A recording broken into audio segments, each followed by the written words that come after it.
ನಮಸ್ಕಾರ ವೀಕ್ಷಕರೇ, ಎಲ್ಲರಿಗೂ ಕುಸುಮ್ ಕಿಚನ್ಗೆ ಸ್ವಾಗತ. ಇವತ್ತು ನಾನು ನಿಮಗೆ ದಿಢೀರಾಗಿ ಆನಿಯನ್ ಚಟ್ನಿ ಹೇಗೆ ಮಾಡೋದು, ತುಂಬ 5 ನಿಮಿಷದಲ್ಲೇ, ತುಂಬ ಟೈಮು ಹಿಡಿಯಲ್ಲ, ಇದು ಹೇಗೆ ಮಾಡೋದು ಅಂತ ಹೇಳ್ತೀನಿ. ಇದು ಹುರ್ಕೊಳ್ಳೋದು ಬೇಡ, ಏನೂ ಬೇಡ, ಹಾಗೆ ರುಬ್ಕೊಂಡು ಮಾಡೋದು ತೋರಿಸಿ ನೋಡಿ. ಇದಕ್ಕೆ ಏನು ಬೇಕಾದ್ರೆ ಇದಕ್ಕೆ ನಾನು ದೊಡ್ಡದಾಗಿರೋ 2 ಈರುಳ್ಳಿ ದಪ್ಪದಾಗಿ ಹೆಚ್ಕೊಂಡಿದ್ದೀನಿ. ಇದಕ್ಕೆ ಒಂದು ಅರ್ಧ ಸ್ಪೂನು ಧನಿಯಾ ಕಾಳು, ಒಂದು ಗಡ್ಡೆ ಬೆಳ್ಳುಳ್ಳಿ, ಜವಾರಿ ಬೆಳ್ಳುಳ್ಳಿ ತೊಗೊಂಡಿದ್ದರಿಂದ ಸಿಪ್ಪೆ ಸುಲಿದಿಲ್ಲ ನಾನು, ನೀವು ಬೇಕಾದ್ರೆ ಸಿಪ್ಪೆ ಸುಲ್ಕೋಬೋದು. ಸ್ವಲ್ಪ ಜೀರಿಗೆ, ಸ್ವಲ್ಪ ಅರಿಶಿಣ ಪುಡಿ, ಸ್ವಲ್ಪ ಖಾರ ಪುಡಿ, ನಿಮಗೆ ಖಾರ ಎಷ್ಟು ಬೇಕಷ್ಟು ನೋಡ್ಕೊಂಡು ಖಾರ ಪುಡಿ ಹಾಕ್ಕೋರಿ. ಇದಕ್ಕೆ ರುಚಿಗೆ ತಕ್ಕಷ್ಟು ಬೆಲ್ಲ ಮತ್ತು ಉಪ್ಪು.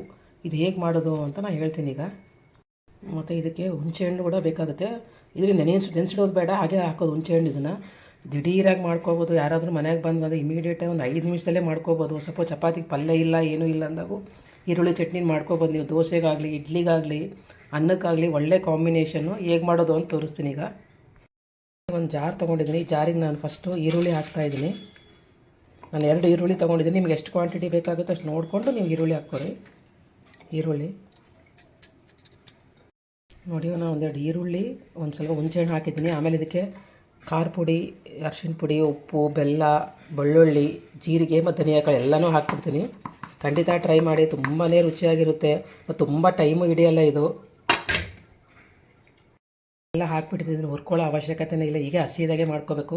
ಇದೆಲ್ಲ ಹಾಕಿ ಈಗ ಮಿಕ್ಸರ್ ಜಾರ್ ಮುಚ್ಚಿ ನಾನು ನೈಸಾಗಿ ಗ್ರೈಂಡ್, ಇದಕ್ಕೆ ನೀರು ಹಾಕೋ ಅವಶ್ಯಕತೆ ಇಲ್ಲ, ಈರುಳ್ಳಿಂದಲೇ ನೀರು ಬಿಡುತ್ತೆ. ಇದು ನೈಸಾಗಿ ಗ್ರೈಂಡ್ ಮಾಡ್ಕೊಂಬಿಡೋಣ. ನೋಡಿ, ನಾನು ಮಿಕ್ಸರ್ ಜಾರಲ್ಲಿ ನೀಟಾಗಿ ಗ್ರೈಂಡ್ ಮಾಡ್ಕೊಂಡಿದ್ದೀನಿ. ಇದಕ್ಕೆ ನಾನು ನೀರು ಕೂಡ ಹಾಕಿಲ್ಲ, ಈರುಳ್ಳಿನೇ ನೀರು ಬಿಟ್ಕೊತದೆ.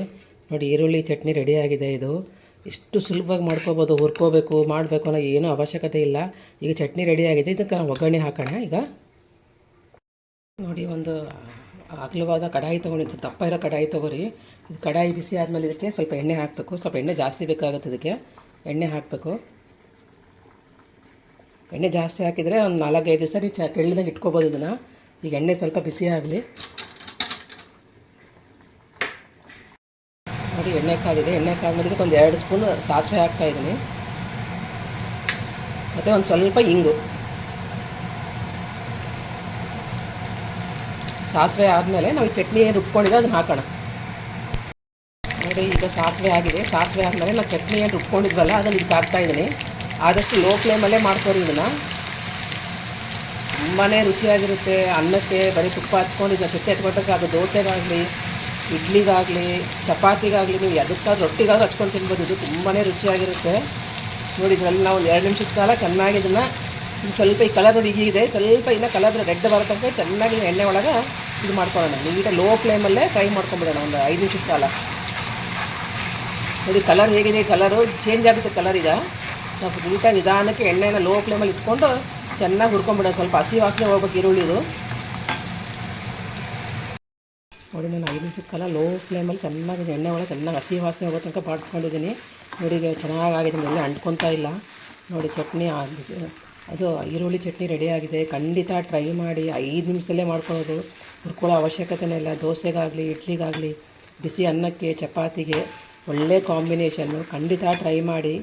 ಯಾರಾದರೂ ಟ್ರೈ ಮಾಡಿದರೆ ಹೇಗಾಗಿದೆ ಅಂತ ಖಂಡಿತ ಕಮೆಂಟ್ ಮಾಡಿ. ನನ್ನ ಚಾನಲ್ಗೆ ಸಬ್ಸ್ಕ್ರೈಬ್ ಮಾಡಿ. ಇದು ತಣ್ಣಗಾದಮೇಲೆ ನೀವು ಒಂದು ವಾರ ಆದರೂ ನೀವು ಇಟ್ಕೊಂಡು ತಿನ್ಬೋದು ಫ್ರಿಜ್ಜಲ್ಲಿ. ತುಂಬಾ ರುಚಿಯಾಗಿರುತ್ತೆ. ಬಟ್ ಇದು ನೀವು 5 ನಿಮಿಷಕ್ಕೆ ಚೆನ್ನಾಗಿ ಹಸಿ ವಾಸನೆ ಹೋಗೋ ತನಕ ಎಣ್ಣೆಯಲ್ಲಿ ಫ್ರೈ ಮಾಡ್ಕೊಂಬಿಟ್ರೆ ಮಾತ್ರ ಒಂದು ವಾರ ಆರಾಮಾಗಿ ಇಟ್ಕೊಂಡು ತಿನ್ಬೋದು ಇದನ್ನು.